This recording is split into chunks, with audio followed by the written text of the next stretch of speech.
Welcome, Stitch Gang Part 8. Last week was 7, but I said 8 because I was so excited about this episode and I was just looking forward to having our special guest. I'm your host, Frank Rodriguez. I have my co-host, the Black Paul Rosenberg. He's a black belt in the Crystal Trail fighting system. Tyrone Bigay. How are you, Tyrone?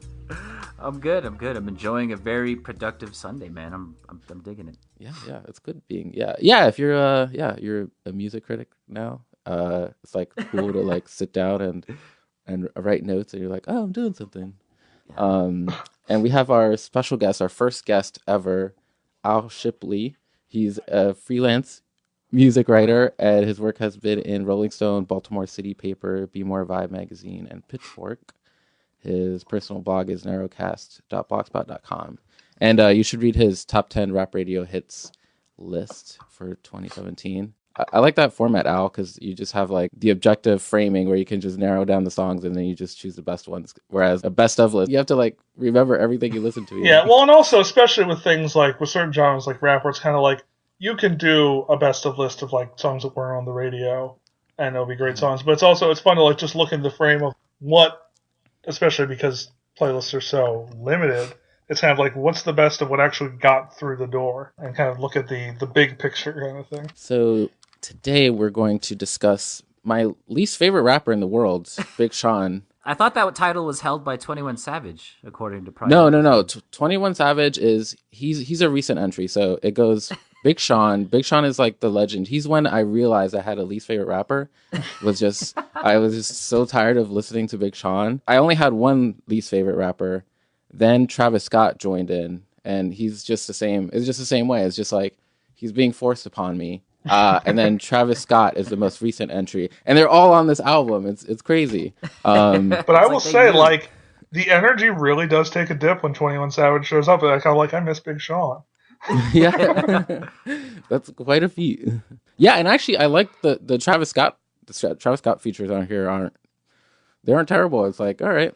Yeah, but man, like, I'm kind of with you where I'm not a big fan of Big Sean or Travis Scott. And so, like, for the record to start with Travis Scott singing over, like, a Diana Ross sample, I feel like I'm, like, personally trolled by that. Yeah. And it's funny that you mentioned that the Diana Ross sample because, and I actually just kind of want to kick this off. I'm curious as to whether or not Metro Boomin was watching a lot of movies while preparing a lot of these samples, because that Diana Ross song is the theme song for a 1975 movie called Mahogany. Mm-hmm. And then in another song, he uses a Lori Perry song, which is used in the movie Set It Off, in the scene where Queen Latifah's character gets gunned down by the police. And then on I want to say it's on the last song, they use a Brothers Johnson sample, which is used actually in quite a few Tarantino movies, but it's featured more prominently in Jackie Brown. So I'm like curious if like he was just, like binging on movies and heard these songs and was like, you know what, I'm going to sample this. He was not crate digging. He was Netflix that's the binging. Thing. And I respect that you kind of connected the dots there. That's like I always had the theory that when Nas made Stillmatic and he was just away for a while and he was just sitting on the couch watching HBO, and so he sampled the Sopranos theme song and then he sampled the Tears for Fears song that was the theme of the Dennis Miller Show. That was my theory about Stillmatic. That's awesome. So to be clear, we're talking about Double or Nothing, the 10-track album from Metro Boomin and Big Sean. Al, what's your overall take on Big Sean? My feeling about Big Sean has always been that, like, it's interesting because a lot of people, about them because they signed with someone big. But I feel like to a really exceptional extent, he's like the biggest star who really just got the red carpet laid out for him, where he didn't really have to do much the first few years of his career. Where it's like, if you look at the first half dozen big songs where it's like Brown Hook, then he's got a song with Kanye, then he's got a song with Nicki, then he's got a song with Jay-Z. It was like every single thing he did that you knew for the first few years of his career, he was the least known person on the song. There was always someone better than him on the song, always someone more famous than him on the song. So he really got to kind of ride the wave for a long time and not necessarily you didn't have to actually think that much about it. Like you might think, oh, he's got this weird squeaky voice and he's got these goofy punchlines, but you didn't really have to think about Big Sean. He was just kind of there as the empty calorie on his own song. And I mean, like, and people would credit him as like, kind of coming with the punchline style that Young Money was doing and all these things. So like, he wasn't completely dismissed as like a non-entity, but he was kind of like the Mace of good music, or where he's just kind of like along for the ride. He was kind of a star, but he was also just kind of next to the people that were stars. Yeah, I feel like whoever it has invested in Big Sean has made their money back. Yeah. And now he's just riding that wave, and Mm-hmm. it's kind of like with Travis Scott, who I guess people have figured out is sort of a creation of Mike Dean. Big Sean was just this person who was thrust into the spotlight. Yeah. Well, that was like No ID has said that like when Big Sean was kind of doing nothing and was kind of on the shelf for a couple of years of good music, he was the one that kind of took upon himself to like help him make an album and help him make some hits and kind of get off the bench. He's benefited from having really powerful people kind of trusted him and get him out there. I mean, and obviously Big Sean's whole thing is I work really hard. I'm serious about my craft. It's not like he's just kind of being dragged along for the ride, but it kind of does feel like he's just kind of he's had a good ride because he's got a lot of help. What about you, Tyrone? What was your feelings on Big Sean? Well, I think I never really dug too much into any of Big Sean's discographies outside of the big hits, which were pretty large. I mean, yeah, I think the last. I mean, what he released an album this year, right? And I think I had bounced back on it, but I was never too big of a fan. But he seems to be like, I mean, he does work a lot. He has a lot of recorded output, and he seems to be like super consistent with keeping up a pretty decent release schedule. But I mean, overall, He doesn't do anything but rap and go to the gym. So yeah, of course, yeah, exactly. Putting out music. I mean, clearly he's working hard, but.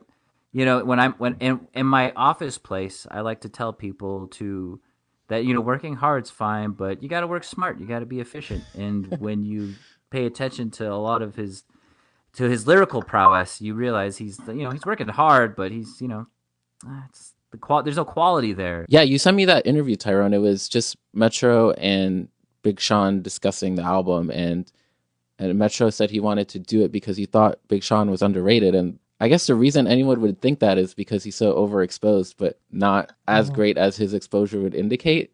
But it's like, you're not underrated because you're greater than. I mean, you're not underrated. Like the whole overrated underrated thing means nothing now, and I think that's partly because everyone uses it for everything. So where it's like, is Big Sean underrated because he's not looked at as like Kendrick, or is he overrated because he's not better than people he's more famous? It's like this weird thing. It's such a useless term, right? And it depends on the context. On a rap critic to Twitter is different than Instagram. I mean, yeah, like who is a person whose favorite rapper is Big Sean? I don't really know. They exist. I would be curious to see. Yeah, I think based on his attitude and all the philosophy and the talk about Instagram, it's got to be like people who live on Instagram and aren't very interesting. People who advertise like Fit Tea and shit. And in that interview that I sent you too, right? He talks about almost like a flooding of the market, like an oversaturation. Where Metro talks about how 30,000 songs are uploaded on Spotify every day, and there's a lack of quality, and it's almost as though like he himself doesn't realize that his consistent output is like contributing to that. So it's like he almost like falls victim to his own like. Yeah, it's always feeling. Interesting when people who are really successful complain about the state of mainstream things. Like if half the songs, if you're coming out the radio and then half the songs are produced by you, it's like it's weird. It's like at what point are you criticizing yourself? Or I don't know. Exactly. Metro, yeah. In that interview, he talks about how Metro has produced like 10% of the top 10 radio hits, in a given period, but also that, he wants to put some quality out there that'll stick out. And this is like his third, I believe, collaborative album with a large artist. Yeah. It's a thing that he's trying. I think he's trying to make a brand, as just like him, which, I mean, it's hard to do because there's so much music. So I think the collaborative album, the double credited album is a pretty good way to do that. And still the Young Thug Metro Boomin thing never happened, which I think is That Oh could have been really man, good. yeah, dude. I was so hurt that Metro Thuggin never, amounted to anything because Yeah. the tracks they Oh, I released remember together hearing about that a were lot. Yeah. great. Yeah. Yeah. So he did. I mean, I tried to listen to the 21 Savage tape for background, and man, I could not do that. And the Nav tape, I was like working out while I was doing it, so I couldn't easily turn it off. And oh man, oh That one was rough, and I mean, it's one of those things where it's like, and people say I'm like too hard on 21 Savage. I'm like, it's just kind of, it sounds like every song sounds like the Baby's first rap song, Mhm. yeah, and it's like, and yeah, it's like for it's crazy because it's almost like Metro Boomin is on this is like giving himself these challenges of like, no one was really checking for Nav before he did that mm-hmm, project, and Nav is not really a great listen for everybody. And 21 Savage, he put him across and made him a star with doing that tape with him. And like Big Sean, it's like pretty big star, but again, it's like they don't have supernatural chemistry, him and Big Sean. So it's like mm-hmm. it'd make a lot more sense. I mean, to do. And I'm trying to think because I think one of Gucci's recent things was actually all Metro Boomin too. Yeah, I think it was not Drop Top. no Drop Top Wop. Yeah. Yeah. Yeah, I think that was all Metro Boomin too. So Yeah, that it wasn't was. Yeah. branded as much as like Mm-hmm. him, but I think that was all him too. And a lot of those future records were mostly Metro Boomin, but they have all these other people in the mix. Mhm. Right. Yeah. That's what because a lot of tapes like out of Atlanta are like that. Like they'll mostly use one producer. Um, but yeah, I was just noticing that he's trying this thing. He has some merch now. He has some "If Young Metro Don't Trust Mm-hmm. You" merch. Yeah.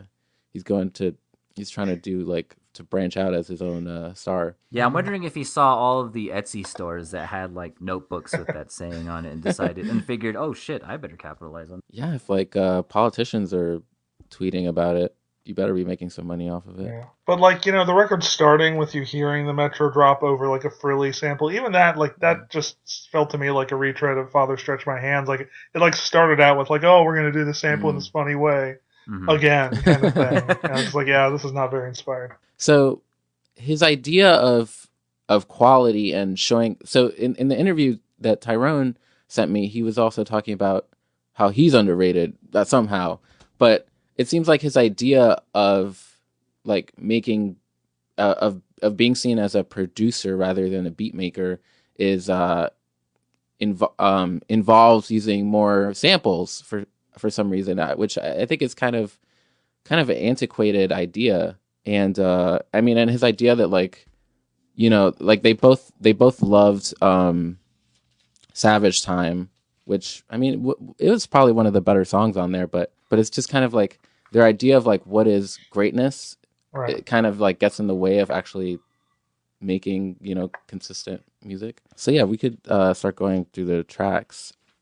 Yeah, so starts with the Travis Scott, the lush sample. Like, what do you guys think? I kind of like to the tension of the very like unfiltered sample underneath the beat, Right. but then it also seems like there's like not that much work that was put into it. Yeah, Um, yeah. I mean, it's not a bad idea, but yeah, it's not an amazing track. Right? yeah. Yeah, it's and it's I think that's like the theme throughout the entire tape though, right? Is that it seems like a lot these are definitely more sample heavy than any Metro tracks, I've heard recently Yeah.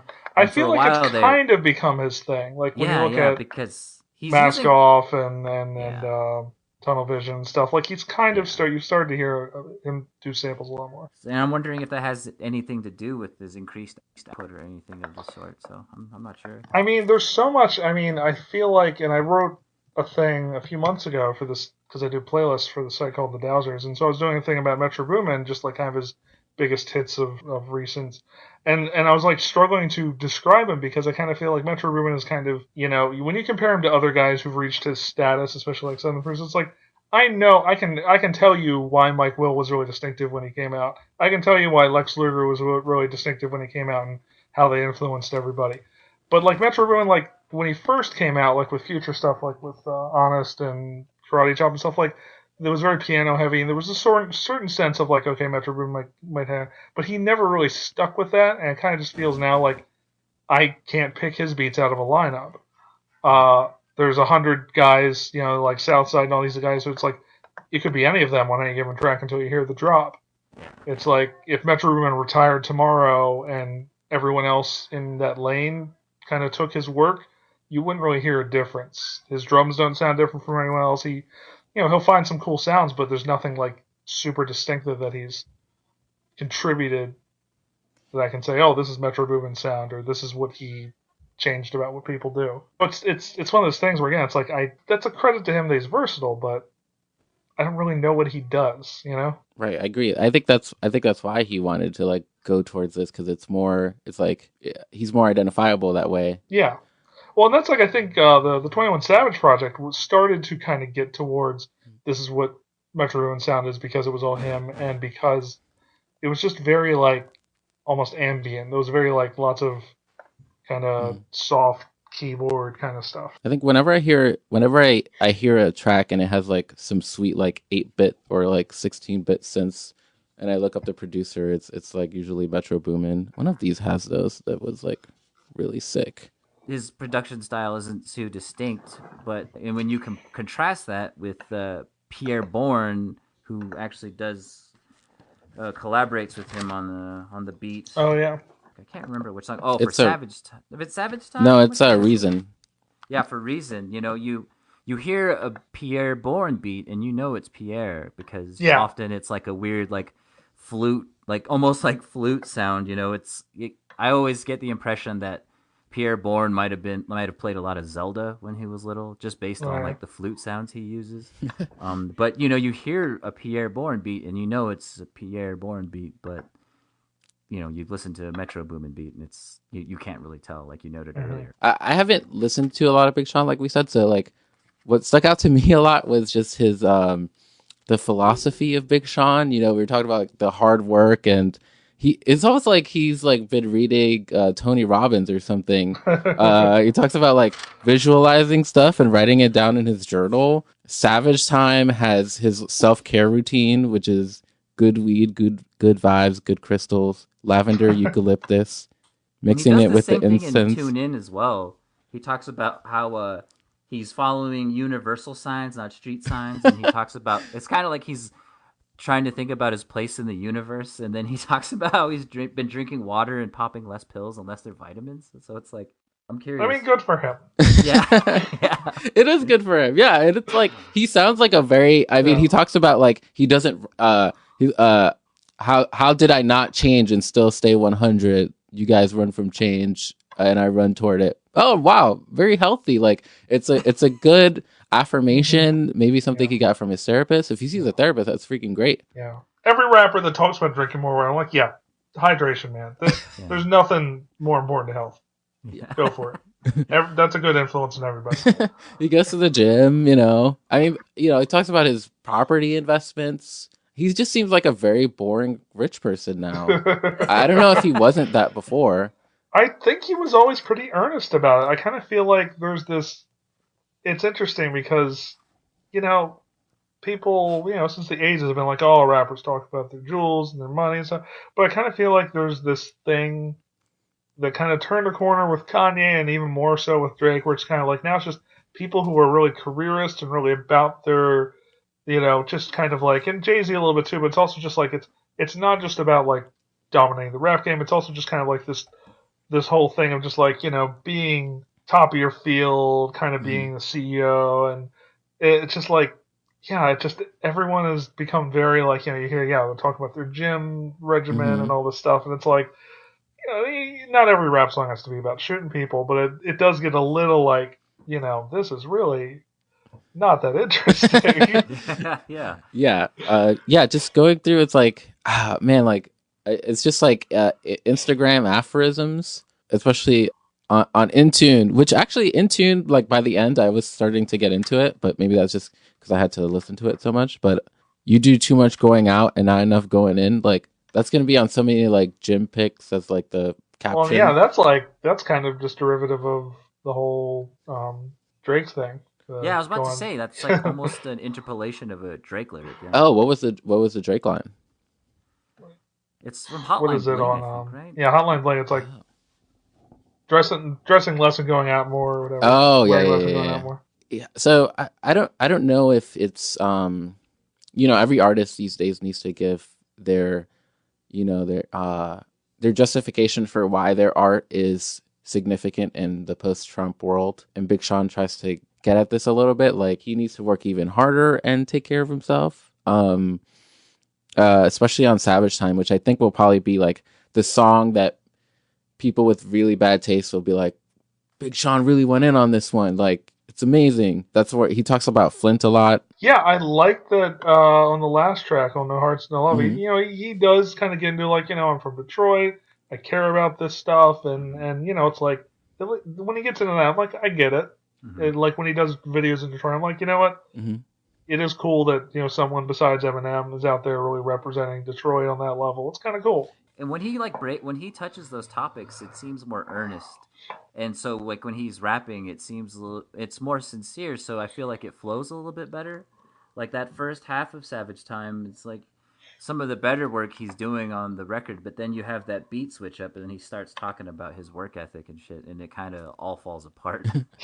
That was kind of I like that transition where the verse gets interrupted by the gunshots. I could do without all the like police stuff, but then it comes back and he's talking about heaven, like as if he's looking down. He says he's heaven sent, raise hell till it's heaven again, which I thought was actually dope. That was like one of the lines that I actually really liked on here. Yeah, that's pretty evocative. Yeah. But then you have lines like, I'm gonna fill this up with Moet and my girl Moet. And then it's like, first you were talking about like taking dirty water from Flint, Michigan to DC. Here you are talking about your girl Moet. It's just like, maybe like, include that in a separate song and not, while you're trying to be like super earnest. There's a lack of connection between some stuff. It's not very cohesive. Yeah. He'll say that, people used to make him feel bad. And then like just earlier he was like, you're not living the life you show on Instagram. And it's like, all right, well, you're putting people down now too. But speaking of Detroit, Cash Doll on So Good, she's from Detroit too. You like that feature, right, Tyron? Yeah, I really dig. I was surprised. I hadn't heard her prior to this, but I feel like it's just a trend on this tape that because the features flow a little bit better and they actually are somewhat coherent and continue along a pretty like singular train of thought, they all come across as way more impressive than they probably actually are. But because you're listening to Big Sean, like you're easily impressed by those who come in, but Cash Doll's feature was pretty good, as they both stated in that interview I sent you, Frank. She does go in pretty hard. Yeah, I guess yeah, it's a good verse. We have to talk about that track because it's probably going to be the most infamous, especially with "Pussy So Good, Never Fuck You in the Ass" and the whole thing. Actually, this track, this was like the bane of like my trying to listen to this album, because I remember I got stuck on this track for like 2 days. Like I kept going into Spotify and be like, "So good." I think I'm just going to listen to a podcast. I don't want to continue looking at this. And then in my last listen, I was like, I'm just going to skip it because I don't need two. I think he does 2 verses and then Cash Doll does 1. Yeah, I've never heard Cash Doll either. And yeah, that was a good verse. So. Yeah. It was just, I made a note about one of the lyrics and I wrote next to it, weird pedo shit. But the end of the chorus is, it's like, you little baby, I'm the dad trying to fuck so bad. And I was oh my god, I missed that. Fuck, dude. Yeah, and there's just like a lot of good double entendres here. And Cash Doll has a line that I pointed out. Well, I just have in all caps, beef stick so bomb. and then you find a lot of that on the you album. little baby, I'm the dad trying to fuck so bad. That's weird. Yeah. This is the hook that Big Sean in that interview said he woke up with in his head, which I guess I don't envy that. Also, how did he wake up? He says he never sleeps. That's mysterious. I think he's lying. I don't know if you guys can hear my 2-year-old. Yeah. March Day. Yeah, let's watch TV.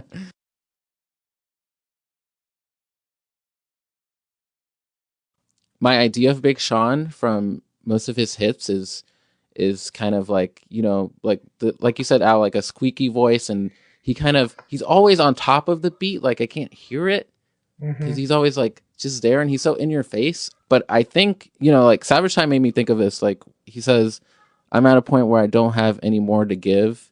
I feel like him being deep on this record is him saying, well, I was saying like this wasn't as big a chore as I thought it was going to be, because Sean isn't needed right now. So I don't know. he does other stuff. It's kind of like, maybe I don't know if he was like this diverse, because he does a lot of stuff that's not like the classic punchline Big Sean that I like think of in my head.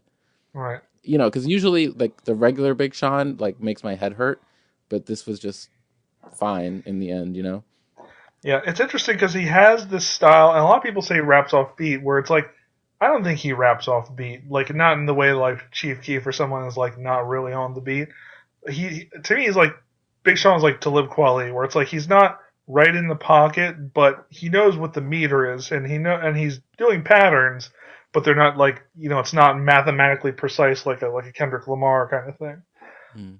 And it's like, and I like rappers that can kind of do that thing. Like I like to look Kweli, or it's like Big Sean. It irritates me a little bit, but it's not like, for a lot of times Big Sean with these parents feel, oh, he's completely lost the beat. I'm like, he didn't lose the beat. He knows exactly where it is. I feel like he's in control of his flow, but it's not for everybody, and I'm not a huge fan. Overall, like, was it? I mean, for this, like, by the end, I was like, instead of being annoyed, I didn't feel that much. I just felt nothing. I don't know what you thought Yeah. overall. I always feel, I don't get much out of the thing. For me, it's like, to the extent that I do like Big Sean's music, I felt like on like the earlier projects where it was like more No ID and Kanye kind of stuff, and you'd get expressive musical kind of beats, that suited him. That suited his energy. Whereas, on this last album with Bounce Back and Moves and all these songs, where it's like him kind of doing trap beats and kind of doing a little more of a monotone rap style, didn't suit him that well. Like, and the interesting is, like, they're coming off of, theoretically, this is a good project for them to do because Metro Boomin was involved in Bounce Back, and that was the biggest song of Sean's career, but the album didn't really have much buzz beyond that song. And it's kind of like, that song had like 4 credited producers. Metro Boomin was one of them, and the other producers kind of made it sound like he didn't really do much on it. But because he's the most famous guy who worked on the song, he kind of got all the credit for it, and he had the drop on the song. So I'm kind of like, it's like Big Sean and Metro Boomin, they're both guys who are only kind of as good as who they're working with, and you put them together and they don't necessarily have that kind of chemistry. It's just like, I just remember when I Decided came out, it was kind of like Big Sean grew a Drake beard, he's doing kind of monotone rapping over trap beats, and I'm just kind of like, it's like, Big Sean is kind of always himself. He can't really be anyone but Big Sean, but at the same time, I kind of feel like he's conforming a little bit, where I'd love to hear him do a little more stuff in the energy of like the first couple big albums he had, where I was like, this is at least kind of interesting. There's songs like Fire and stuff where I'm like, this actually, like, if you put a nice, expressive, dramatic kind of beat behind him, sometimes I feel a little more of what he's saying when he's being really earnest about his career and all this stuff, where it's like these records where it's like, and he actually does some interesting stuff, like Pull Up and Wreck, he kind of does like this, I don't know if there is a Detroit accent per se, but it's like he sounds more like Dej Loaf and T Grizzly and these other Detroit rappers do than he usually sounds on that song. So I'm like, that's interesting. I was like, that was interesting to hear. But a lot of the songs, he's doing like this really calm version of Big Sean. I'm like, if you're gonna be Big Sean, go ahead and be kind of over the top. Yeah, exactly. Because when I think of Big Sean, I think of more like bombastic and expressive beats. Because what you think about Marvin and Chardonnay and songs like Ass or Guap, even, it's like got this real like he should be the guy who's being on these big hyperactive like the DJ Mustard stuff on the album he did a couple of years ago. That I thought suited him pretty well. Oh yeah. Yeah, I think DJ Mustard would be like a perfect combination. Yeah, I would totally, honestly, if Big Sean come out this month and said, I did a little 10-song project with DJ Mustard, I would say, that makes perfect sense. Oh, yeah, totally, yeah. Especially when you take even like with DJ Mustard not being as much of a buzzy producer right now as Metro Boomin, it's like, to me, that would make more sense. Yeah, and his production stylings have gotten like more grandiose as well. Mm-hmm. When you like think back about like some of the stuff he did earlier on, like with maybe like early Meek Mill tracks, and leading up to like the YG record, you notice like this evolution to where he becomes a lot bigger. So I feel like that would make a lot of sense. Yeah, this is an album that inspires and energizes. Did anything stick out to you guys from that you'll take into your life in general? Like I said, the stuff on No Hearts No Love, I thought was the closest thing to like, okay, this gives me a little better idea of who Big Sean is, and kind of like Mhm. gives me more of a window into he's not just a rapper, he's actually someone who grew up in Detroit and has an interesting story and yada yada. But yeah, I mean, there's just stuff like In Tune is like one of the songs where it's like you can hear Future on that and he'd be amazing. But Big Sean is just kind of he's doing like kind of a melody flow, but he doesn't, that's not really his thing. So it just kind of feels like whenever Big Sean tries to do like a melodic flow, it kind of feels like he wants to keep up with Drake and Future and be like one of those guys, but he just doesn't have the voice for it. Yeah, there's one song where he just does Drake singing, and it's like, Yeah. we don't really need this. Even The Odds, he's like, it's almost like a Young Thug kind of thing, where he's like doing these like different voices and like kind of coming. Oh yeah. He sort of like he's adopts kind like a of- young yeah, flood. he's- Yeah, he adopts his flow Yeah. almost. You know? Because he's usually not, there's these guys like The Game where they try to rap with like everyone they do a song with. And Big Sean usually isn't that. Usually it's just he's himself. So I don't know. That came out of left field for me where I'm like, yeah, just be yourself. Mm. That track had the Young Thug doing auto-tune gun sounds for like 45 seconds. It went on for so long. It was so good though. I loved it. I like gun sounds because it's you can like compare people's different gun sound styles. Playboi Carti had some really good ones on his record. They have to be real hardy for me to take them seriously. Though. Like, I really feel have like to be once Big Shaq, once the man's not hot guy came in, gun sounds have completely the whole concept is out the box now. I once was like, I was looking at the song on YouTube, and there was a comment, and it was like, "Get these weak ass gun sounds out of here!" And they were just, that was for like just inserted gun sounds, but people want, whether they're mimed or just like inserted, people want strong gun sounds. Yeah, I mean, you look at, there are people like Waka Flocka, Chief Keef, like they made their careers on gun sounds. Good at gun sounds. Sky's the limit. The only inserted gun sounds we got in here were Big Sean says like, "I'm used to playing Golden Eyes, so I stick to the mission while they take shots," something like that. And then they have like they have the silencer gunshots, which it's soft, but it's it's kind of gangster to have a silencer. It's kind of like pew, pew, pew, pew, pew. So I thought I was going to be much more aggravated at this album, but like we've discussed, it doesn't have the big. This is just regular Sean or different Sean. This is not Big Sean. Maybe he's gonna drop the big soon, and he'll just be Sean. Big Sean. The evolution. I of it. mean, And I've always called him like medium Sean or average Sean. And Frank and I, well, when I was listening to some of these songs when the tape initially dropped, I was actually in the same city as Frank, and we commented on his usage of inevitability. Oh my God! Yes. How did I forget that? Yeah, and he only uses it twice that I can remember. Yes, but twice. The first usage is that shit is egregious, man. I missed it. What does he say? He starts a track, and before it starts, he just says, "You hear that sound? That's inevitability." But like that word, and that kind of goes back to what I was thinking about. Maybe perhaps like they were watching movies or something of the sort, because that's like something that it's like Matrix. I mean, and it's just man, that word does not roll off the tongue, but it's embodies the philosophy of Big Sean as put down in this album. Anyway, so thanks for being with us, Al. Absolutely. Everyone should follow Al on Twitter at Al Shipley, ALSHIPLEY, and we just talk. Thanks, Al. Thanks. It was fun. Okay, we'll see everybody next week. I think we'll probably do like a holiday special or something. I don't know what we're gonna do.